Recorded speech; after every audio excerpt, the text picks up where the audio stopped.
Get this and get it straight. Crime is a sucker's road, and those who travel it wind up in the gut of the prison of the grave. There's no other end, but they never learn. Wrigley's Spearmint Chewing Gum, the refreshing, delicious treat that gives you chewing enjoyment, presents for your listening enjoyment Raymond Chandler's most famous character in The Adventures of Philip Marlowe.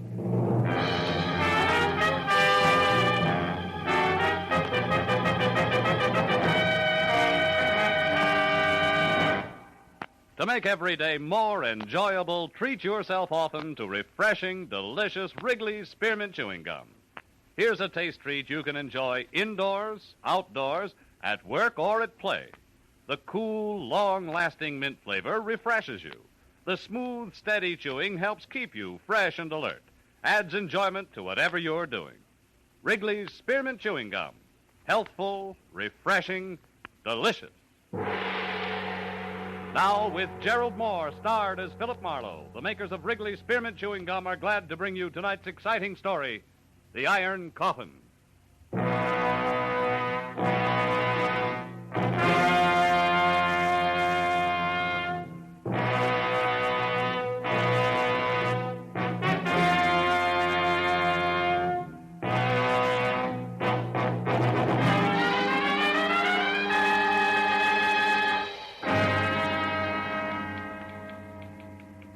Dear Sir, I wouldn't touch your proposition with someone else's 10-foot pole.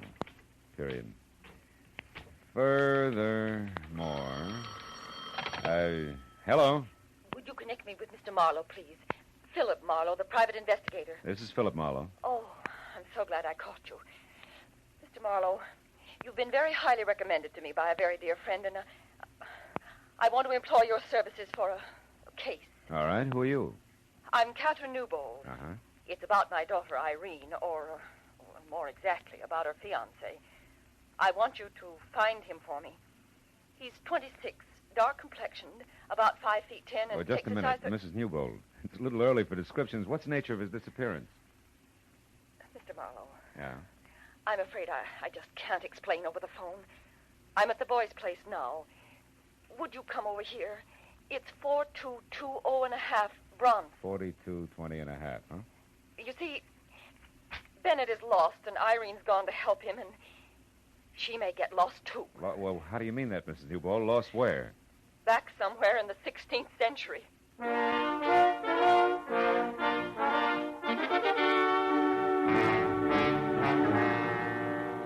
After she hung up, I spent a few minutes trying to decide if I should take along my .38 or a butterfly net.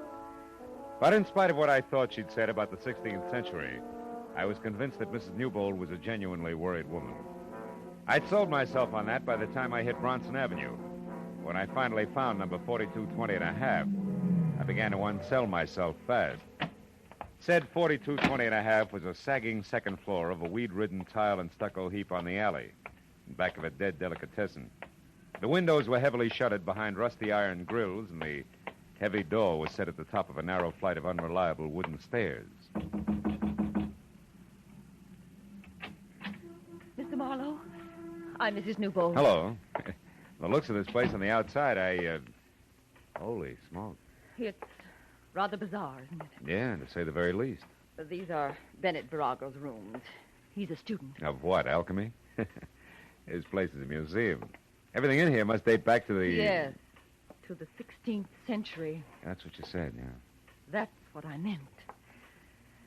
Mr. Marlowe, 2 years ago when my daughter met Bennett, he was a nice, normal boy with a great enthusiasm for history. Uh-huh. He's brilliant. I liked him, and Irene, of course, fell madly in love with him. But then... Then what, Mrs. Newbold? Then it began to change. He was working awfully hard toward his doctor's degree when suddenly he seemed to hit a snag. How do you mean? Well, he became obsessed with a particular period in history. Spanish history. Well, that's not so unusual. That's how guys become specialists. Oh, but it's more than that. His interest was much more than scholarly. It became a morbid fascination. Oh? Look at these relics, Mr. Marlowe. Yeah. At first, Bennett only studied them. But in the last year, he began to live with these things exclusively. More and more until he left a month ago. And now, well, I just don't know. You know, my guess is the boy needs a psychiatrist, not a private detective. Where's he now? Well, I'm not sure, but this morning a note came from Irene. It was mailed in Santa Barbara 2 days ago, the day she left. She might be with him. Yeah, but you said you had an idea where they might be. I do. See this book? Yeah. It's a castle. Constructed in the year 1540 by Peter the Cruel of Lerma near the present city of Valdemoro. Seized in 1562 after a violent struggle by the Count of Castile. Dominique Virago. Yes. And look here. I found this old newspaper clipping in that book there. Uh-huh. It's about that very castle. It says it was torn down in 1887 by an eccentric millionaire bachelor and rebuilt stone for stone on an isolated part of the California coast known as Point Estero. Uh-huh. The man who spent his entire fortune on this single project was Philip Virago. For Pete's sake. And that's where they are. They must be. Well, considering what we started with, that makes sense. I looked it up, Mr. Marlowe. Point Estero is just above Morro Bay, about 200 miles north of here. Will you go up there and find out what's wrong? I'm awfully worried.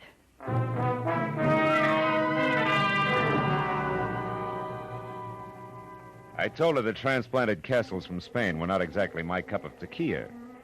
But between the check she handed me and the look in her eyes, I figured a drive along the beach might do me good. Well, I made Santa Barbara by 4, and by 6:30 I was watching the surly Pacific surf hurl itself at the huge granite lump called Morro Rock. Farther north I got, the manner the ocean became. A hulking bank of solid black clouds offshore made a hollow mockery out of daylight savings time. And 20 miles beyond Morro Bay, I had to turn out my lights. By rough calculation, the castle was another 10. But when 11.7 had turned up on the speedometer without so much as a single battlement in view, I decided to turn my lights back on again and stop for some local advice. My first chance was a combination motor court, restaurant, and mobile gas station. Labeled Summit Light, California, L. Chester Poindexter Prop.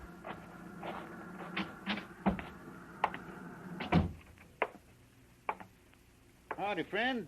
Bad night to be out on the road, huh? What'll you have? Yeah, a cup of coffee. Okay. Driving on up north? No, as a matter of fact, I'm looking for that old Spanish castle that's along this coast somewhere. Yeah? Yeah. Got any idea how I can get there? You got business there? Yeah, I might have. Why? Just wondered. Not a good place, mister. Folks in these parts like to forget it's here. Oh? What's wrong with it? Nothing, maybe. Then again, well, it was built 60 years ago by a madman, mister. Brought it over here from Spain, complete, even to the furniture. So I hear. They say it belonged to his ancestors, and he brought them, too. Every one of their bodies. Their coffins are down there under that castle right now. 13 of them. How do you know? I talked to an old-timer once who helped put that place together. 7 men died on that job. And do you know what he told me? One of them coffins is iron, and it's 8 feet long. You made a great fullback here. Fill it up again, will you? It ain't funny. They say his name was Peter the Cruel. Now, look, Chester, you're not lathering yourself up into a ghost story for tourists, are you? You asked me, and I'm telling you. All I asked you was how to get there. You see that light out there? Hmm? Across the bay and past the breakwater? Wait till she comes around again. There, see it? Yeah. That's up on the summit of Point Estero. Well, the castle's just a mile past that. There's not much of a road in, but you can make it. Okay, thanks. It's right down next to the water, in a nasty, jagged little cove. Altogether, it's 3 miles from here. Much obliged. There's something else you might keep in mind. Huh? Like I said, I don't hold with ghosts. But I know for a fact them coffins are sealed in a crypt under that castle. But they don't stay put. They get thrown around. Folks have heard 'em thumping. Good night, friend.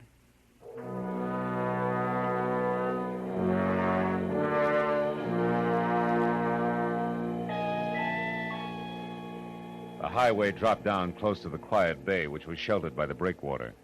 And 100 yards out, a white sailboat, its mast pointing straight up at the stars. It made a strange contrast to the pounding surf a mile beyond, where I found the turnoff to the castle. It beat a year's depreciation out of my car in 10 minutes. But finally, at the top of a small rise, I saw it. the Spanish castle. It was a grim, gray mess of crooked walls and twisted towers that crouched on the shore like something that had crawled up from the bottom of the sea. When I pulled to a stop in front of the main gate, I saw there were lights in one of the lower rooms. I started in, and then I saw something else. A girl running down the path toward me. You there, wait. Please, wait. Oh, you've got to help me. Somebody's going to be killed. Killed? In there, in the castle? Yes. Oh, hurry, please. All right, come on. Thank heaven I saw your headlights. I'm glad I found you, Miss Newbold. How did you know? I guess right. What do you mean? Well, your mother was pretty sure I'd find you here. I'm a private detective, Philip Marlowe. Oh. What's this about somebody being killed? It's Bennett. He's almost out of his mind, Mr. Marlowe. He's gone down to the crypt under the castle. I tried to stop him, but I couldn't. He's killed down there, just like the others. Like what others, Irene? All the other Viragos, all his ancestors. Peter the Cruel will kill him. Oh, now, just a minute. Come on. I must sound crazy, too. Maybe I am. This horrible place. Baby, take it easy. This is the age of rocket planes and bebop, remember? Not in here. Here it's the 16th century. Oh, settle down. Tell me what's really going on. I am. Day before yesterday, I was just as skeptical as you are. That's why I came here. But now, Mr. Marlowe, Bennett Virago is fighting a battle that's been going on for 400 years. A battle with a monster called Peter the Cruel. The one in the oversized iron coffin downstairs? Yes. Come on, baby, show me.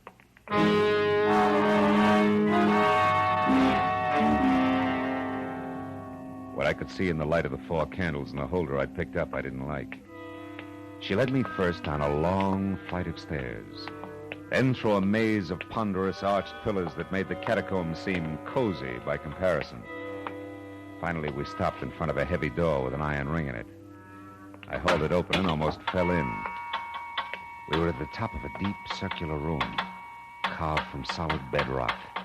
Stairs that must have been designed by a reckless mountain goat followed the curving wall down to the bottom. And there, in the light of a torch stuck in a bracket, a man was working frantically over a big trap door set in the center of the floor. It was Bennett Virago. I told Irene to go back upstairs and wait, and then I started down. There. Who is it? Philip Marlowe. I'm a friend of Irene. She told me I'd find you down here. Get out of here. I refuse to be responsible. I'll be responsible for me, fella. I'm used to it. Hey, you sure you can't use some help? You look pretty tired. I'm exhausted. But I'm not going to stop until I've settled this business once and for all. And I won't tolerate any interference. Do you understand? No. Interference in what? I'm going to spend the night in the crypt under this door. I've got to know the truth. Listen, if you're really Irene's friend, please take her away into town, that Poindexter's place. She's not safe here. Nobody is. Every document I found verifies it. Verifies what? Mr. Marlowe, I'll show you. On one condition. Give me your word that once I'm in there and this door is closed, you'll leave here and take Irene with you. Well? Okay, Virago, it's a deal. Show me. All right. Take that crowbar and help me get this open. Okay. Tonight I broke the seals that were put on this door 30 years ago. At that time, the coffins were in 3 straight rows. And now? I know what I'm going to find. It's happened before. Hey, Buster, this thing is heavy. You'll never open it from the inside by yourself. Servant Ramiro has his orders. Get it up in the morning. Quick. Prop it with your bar. I got it. Well, Virago. Stay back. Don't move until I get the torch down there. Now. Look. I saw walls slimy with pale moss. A rotten stone floor scarred with deep fissures. And the coffins that had been in 3 neat rows were scattered in crazy confusion. But that wasn't enough. In the middle of it all was the iron one, 8 feet long, standing right straight up on end. Now maybe you'll believe me. Virago, listen, wait a minute. Maybe you better think this over. You gave me your word. Yeah, but no kid threw those coffins around like that. Now you're beginning to understand. Get out, Marlowe. Get out fast. Heaven only knows what might happen here tonight.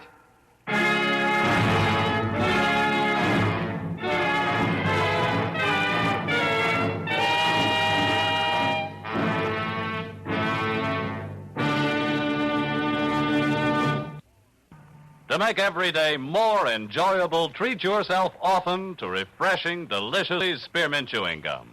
The lively, full-bodied, real mint flavor cools your mouth, moistens your throat, freshens your taste. And the chewing itself gives you a little lift, helps you keep going at your best. So for real chewing enjoyment that's refreshing and long-lasting, always keep Wrigley's Spearmint Chewing Gum handy. Healthful, delicious Wrigley Spearmint Gum will make every day more enjoyable. Now with our star, Gerald Moore, the second act of Philip Marlowe and tonight's exciting story, The Iron Coffin.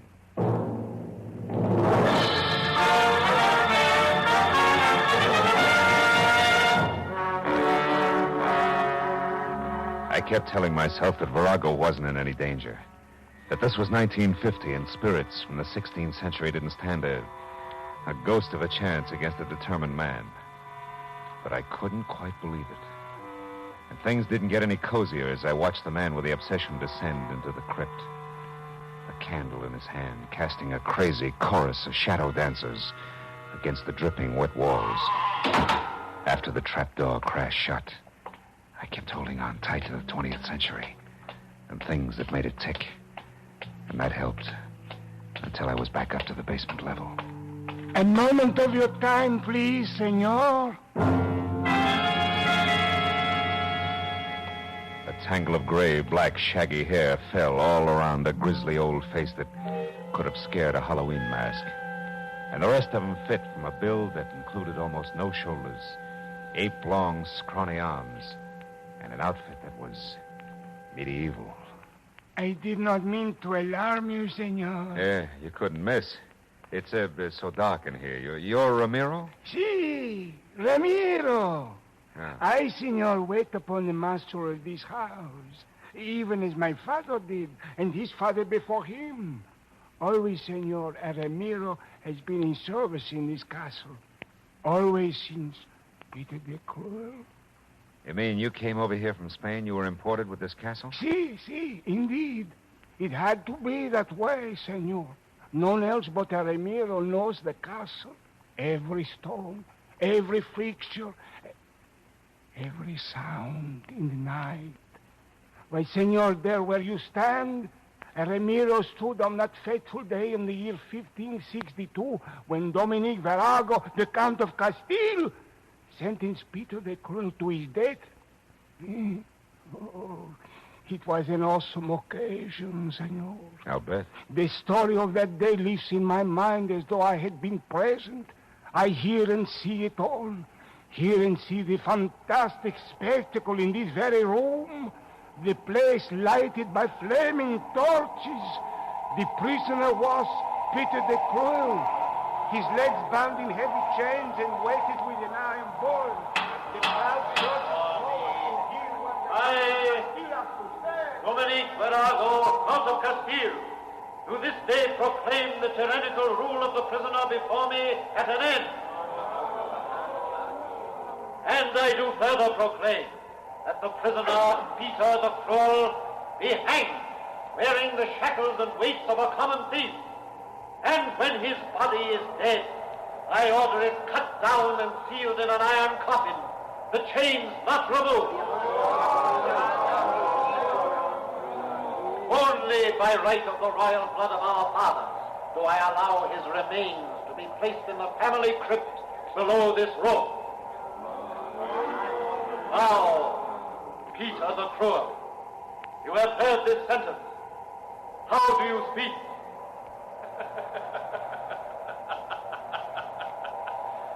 I speak, dear righteous ruler, very plainly. This, the day of my execution, is a black day. A black day for you, Dominic Virago, for Castile, for Spain. For in spirit I will not die, not go to the crypt below. In spirit I will not rest until I have had my revenge through all the years that follow this day. This black day! You and your ancestors, beware, Virago! Beware!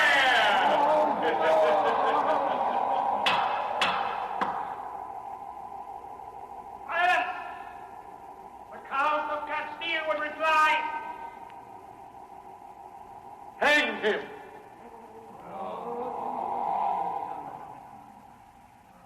And that, senor, they did.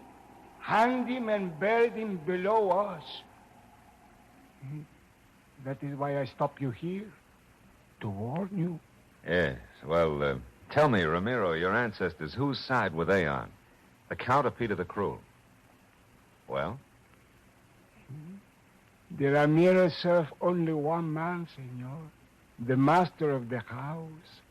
Even as I today serve only one man.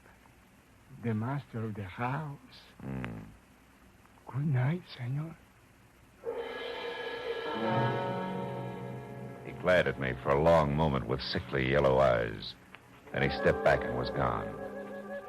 Well, a few minutes later, I found Irene Newbold and told her what had happened at the crypt and of Virago's wish that she spend the night at Poindexter's place. When I saw her make one valiant try to keep from going to pieces, I picked up her coat and bag, held her firmly by the arm, and walked her fast outside into my car. It kept her thinking for a while. When we arrived at Poindexter's, I promised to awaken her at dawn for the return trip to the castle. She thanked me and went to her room, and a few minutes later, I went to mine.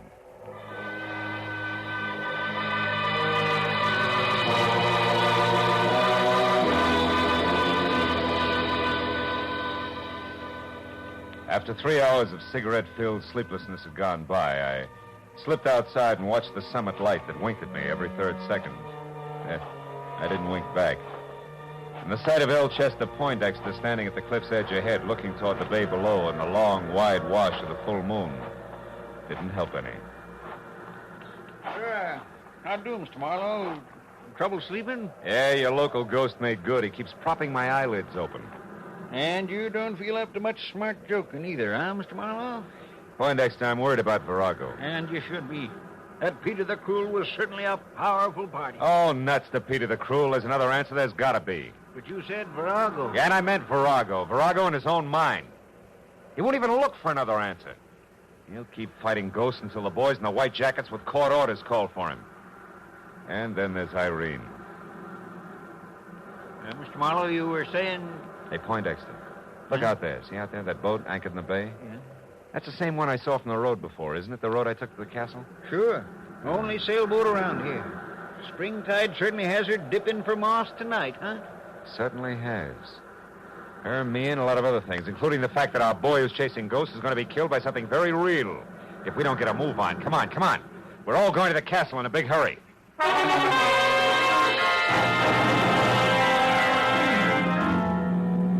Marlowe, are you sure you're right? I can't believe the answer's that simple. Doesn't matter, Irene. Simple or not, it can still kill. Come on, Poindexter. We're going to run for it. Every second counts now. You catch up to us, Irene. We're going ahead.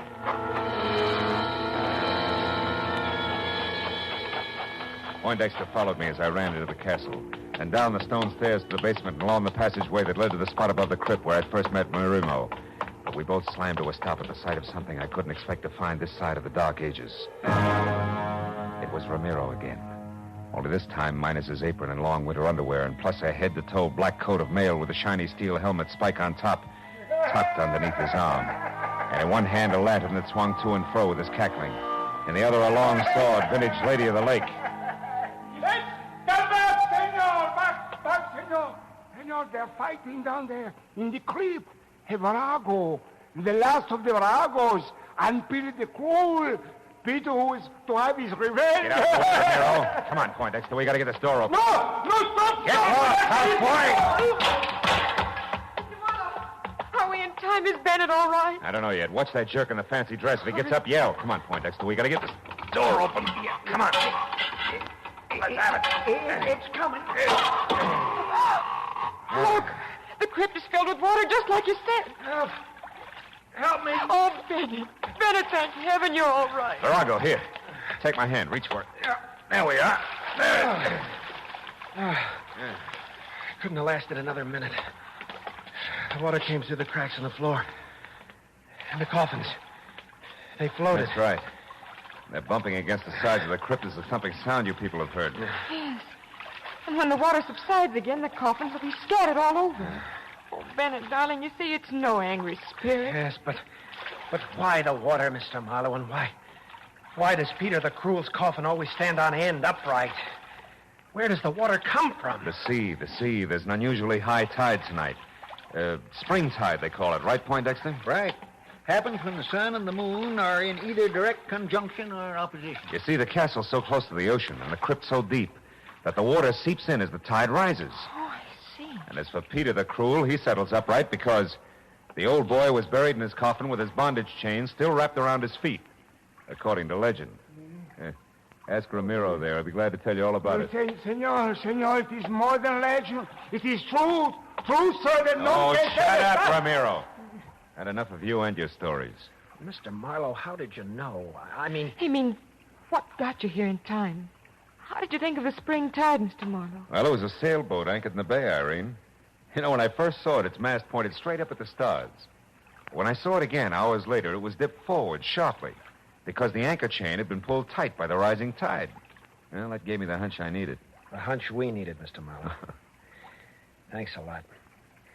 I'm glad to be out of the 16th century, and you know something? What? I think I'll stay out.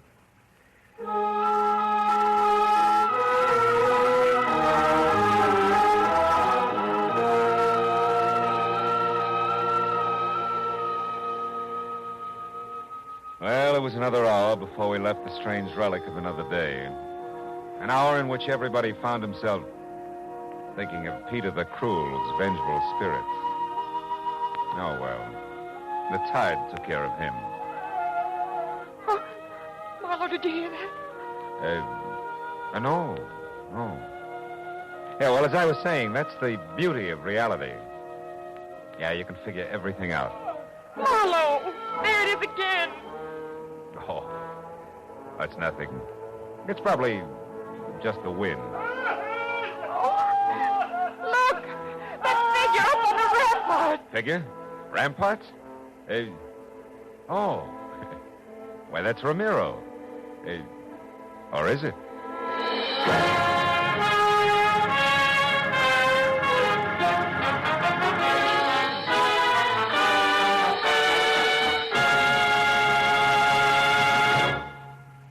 Remember, friends, to make every day more enjoyable, treat yourself often to refreshing, delicious Wrigley's Spearmint Chewing Gum. There's lots of cooling, real mint flavor in every stick. And chewing Wrigley's Spearmint helps keep you feeling fresh and alert. You feel better, work better, get more fun out of doing things. So indoors, outdoors, wherever you go, keep some healthful, refreshing Wrigley's Spearmint Chewing Gum handy. To make every day more enjoyable, treat yourself often to delicious Wrigley's Spearmint Chewing Gum.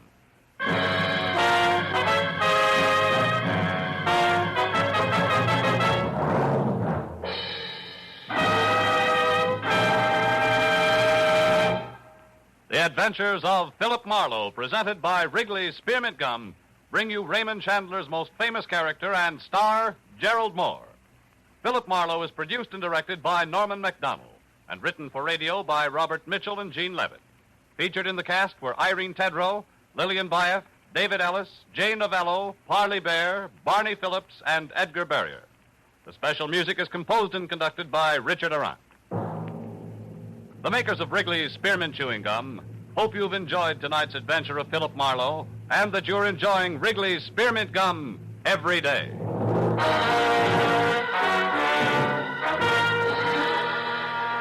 We invite you to be with us next week when Philip Marlowe says...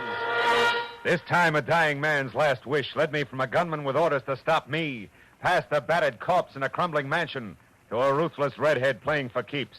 And when it was over, the one in the middle got away with everything, except the dying man's last wish. This is Bob Stevenson speaking, and this is CBS, the Columbia Broadcasting System.